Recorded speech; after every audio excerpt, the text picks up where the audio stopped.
دوران نماز سر پہ ٹوپی رکھنا کیا سنت ہے؟ اگر ہے تو لوگ اسے کیوں ترک کر رہے ہیں؟ رسول اللہ صلی اللہ علیہ وسلم کا فرمان ہے، جس کے کندھے ننگے ہوں اس کی نماز، بس بیٹا بیٹھ جاؤ بیٹھ جاؤ، جس کے کندھے ننگے ہوں ان کی نماز، حدیث سن لی آپ نے، جس کے کندھے ننگے ہوں اس کی نماز۔ کوئی ایک روایت صحیح ہمارے علم میں نہیں جس میں یہ ہو اللہ کے نبی نے فرمایا ہو جس کا سر ننگا ہو اس کی نماز نہیں ہے۔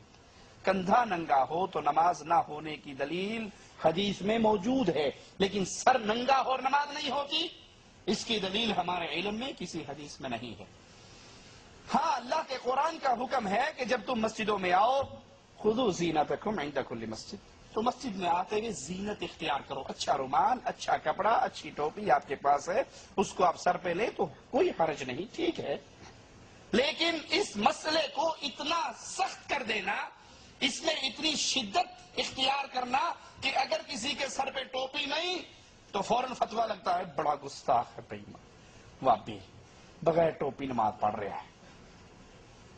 اسی بغیر ٹوپی نماز پڑھنے والے کا منہ اگر دیکھو، ٹھیک ہے، تو وہ کلین شیو، ابھی حمام سے نکل کے بہترین سرخی پاؤڈر لگا کے نائی کے تیار ہو کر آیا ہے، کوئی نہیں کہے گا دیکھو یہ اللہ کے نبی کی سنت کو بھی شیو کر کے آیا، کسی کو دکھ نہیں ہوگا۔ لیکن سر پہ اگر ٹوپی نہیں ہوگی تو ہر کوئی کہے گا بڑا گستاخ ہے، بغیر ٹوپی کے نماز پڑھ رہا، اور یہ بغیر داڑھی کے نماز پڑھ رہا ہے وہ کوئی مسئلہ نہیں، ٹھیک ہے۔ تو یاد کر لیجئے، یہ جو حیثیت ٹوپی کی بنا دی گئی ہے، اس کی شریعت میں کوئی حکم نہیں، کوئی اجازت نہیں، کوئی معاملہ نہیں، یہ بنی بنائی باتیں ہیں، میڈ ان انڈیا پاکستان مسئلہ۔ اس ٹوپی کی بنیاد پر مسلمانوں کو کارٹون بنا دیا جاتا ہے۔ آپ نے اکثر انڈیا پاکستان کی مسجدوں میں دیکھا ہوگا، دروازے کے ساتھ ہی ایک ٹوکری پڑی ہوتی ہے جس میں پلاسٹک کے چھکو رہتے ہیں۔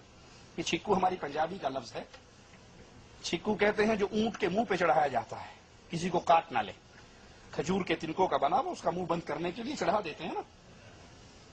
اب وہ اس طرح کے گول گول چھکو کہیں، اب چائنا کا چونکہ ترقی کا دور چل رہا ہے، چائنا نے پلاسٹک کی بنا کے مسلمانوں کو بھیج دی ہیں، تو کھجور والی ختم ہو رہی ہیں، پلاسٹک والی اس کی جگہ لے رہی۔ جو مسجد کے اندر بغیر ٹوپی کے نظر آتا ہے، ایک آدمی اٹھتا ہے، ٹوپی وہ پلاسٹک کی اٹھا کر چھکو اس کے سر پہ چڑھا دیتا اور کہتے ہیں یہ جو اس کے بغیر نماز پڑھے گا وہ گستاخ۔ اچھا بھائی، یہ جو کارٹون بنایا ہے آپ نے اس بیچارے کو، وہ کھجور کے تنکوں کا ہو یا پلاسٹک کا ہو، یہ صبح آفس جاتے ہوئے آپ یہ ٹوپی پہنو گے؟ بازار جاتے ہوئے یہ ٹوپی پہنو گے؟ شادی پہ جاتے ہوئے ٹوپی پہنو گے؟ کہیں اور جاتے ہوئے یہ کام کرو گے؟ نہیں کرو گے۔ تو کیا کارٹون صرف نماز کی حالت میں اس کو بنانا آپ نے؟ یہی وقت اس کے لیے رہ گیا؟ وہ کہتے نہیں جی آپ نہیں سمجھتے، ننگا سر ہو جانا بہت بڑی گستاخی ہے۔ اگر سر ننگا کرنا گستاخی ہے تو جب مسلمان عمرے اور حج کے لیے آتے ہیں سب کے سر ننگے ہوتے ہیں یا نہیں؟ اکثر کی ٹنڈ بھی ہوتی ہے اس طرح سے، تو یہ سارے گستاخ ہوتے ہیں نعوذ باللہ۔ یہ گستاخی آپ کے مولویوں نے بنائی ہے، قرآن و حدیث میں یہ گستاخی نہیں ہے۔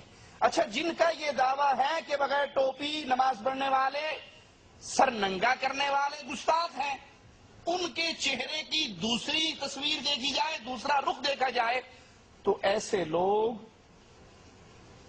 لوگ جن کے جسم پہ بالکل کپڑے نہیں ہوتے، ان کو کہتے ہیں یہ بڑیاں پہنچیاں سرکاراں نے، اے اولیاء اللہ نے، اے مجذوب نے، اے پہنچے نے، انہوں نے کچھ نہیں کہنا۔ انڈیا پاکستان کی سڑکوں کے کنارے پہ چل رہے ہوتے ہیں نا، لمبی لمبی مونچھیں، بڑے بڑے بال، نہ طہارت نہ استنجا نہ غسل، تو کیا کہتے ہیں بڑی پہنچی سرکار ہے، انہوں کچھ نہ کیا جائے۔ تو واقعی وہ پہنچی بھی سرکار ہے، بس آخری دھکے کی ضرورت ہے اور سیدھا